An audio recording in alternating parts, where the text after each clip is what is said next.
bisa pilih politeknik loh. Gimana ya ketentuannya?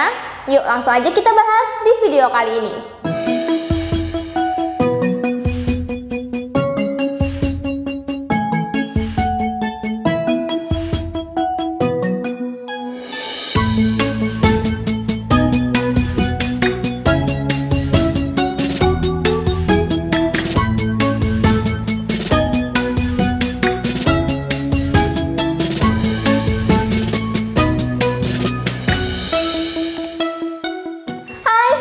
Lagi di GBM Media Channel. Nah, kita sebentar lagi udah mau masuk ke timeline pendaftaran SNMPTN 2022 nih teman-teman. Kalian BTW udah pada selesai belum nih bikin akun LTMPT, terus ngisi biodata dan segala macamnya? Kalau belum, tentunya kalian selesaiin dulu ya urusan untuk LTMPT.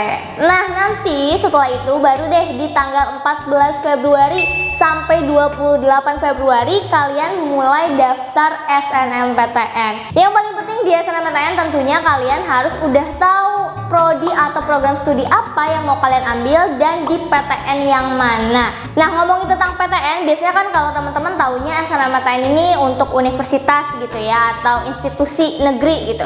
Tapi ternyata di SNMPTN mulai dari tahun 2021, politeknik negeri juga bisa teman-teman pilih di SNMPTN. Nah, mungkin biasanya kan kalau politeknik tuh ada jalur tersendiri khusus gitu ya.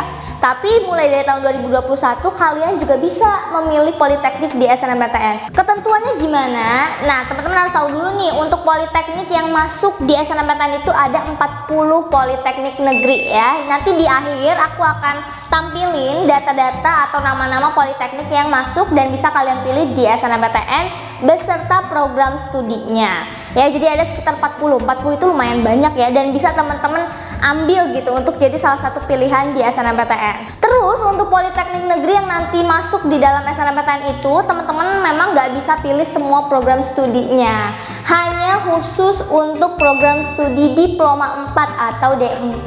Kenapa kayak gitu kak? Ya karena kalau D4 itu masih setara dengan S1, jadi kemungkinan jalur seleksinya juga bisa digunakan untuk seleksi yang sama gitu ya. Nah, mungkin bedanya kalau S1 sama D4 ya hanya di gelarnya gitu ya. Kalau misalkan sarjana kan biasanya S titik langsung fokus ke program studinya. Tapi kalau misalkan yang D4 biasanya itu sarjana terapan gitu ya gelarnya. Nah, terus kalau misalkan yang D4 karena dia masih diploma, biasanya memang praktiknya lebih banyak ketimbang teori. Kalau misalkan sarjana yang di univ atau institut gitu ya, itu biasanya masih banyak teorinya ketika teman-teman kuliah. Ya sekitar 60% teori, 40%-nya praktik. Kalau politeknik tuh kebalikan gitu ya. Jadi 60%-nya praktik, 40%-nya teori. Terus lah kalau misalkan kita mau pilih yang D3, D2 atau D1 misalnya di politeknik, itu harus pakai jalur apa? Nah, itu sebenarnya kita udah pernah juga upload tentang jalur politeknik ya, jalur seleksi politeknik itu ada dua teman-teman. Ada SNMPN dan ada SBMPN. Ini persis sama kayak SNMPTN dan SBMPTN ya. Yang satu jalur undangan, yang satu jalur tes. Cuman itu khusus untuk politeknik dengan program studi yang D3 tadi gitu ya.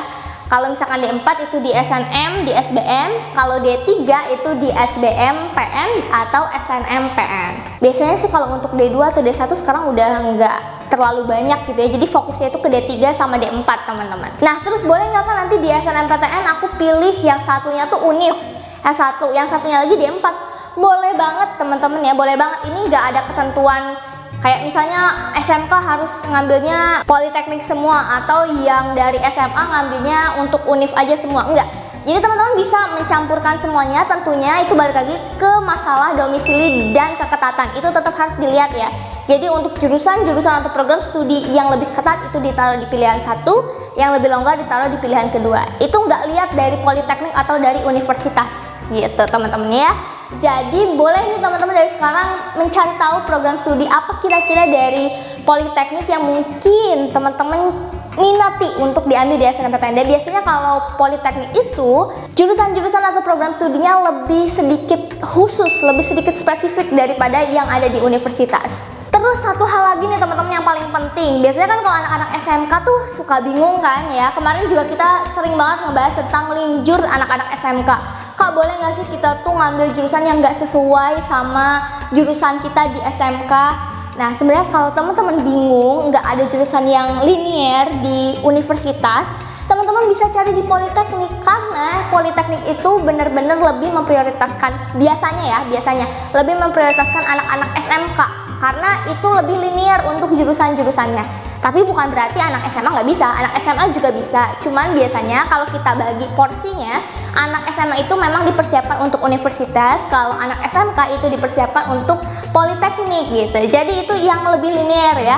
Jadi kalau misalkan ditanya anak SMK peluangnya gimana Kak di SNMPTN? Coba itu bisa lebih besar kalau kalian ambil politeknik sebagai salah satu pilihan kalian di SNMPTN. Oke, jadi itu dia teman-teman ya informasi seputar politeknik di SNMPTN. Dan nanti di akhir jangan lupa untuk dicek program studi apa aja dari berbagai politeknik yang bisa kalian ambil di SNMPTN tahun 2022. So itu aja untuk video kali ini. Thank you and see you in the next video.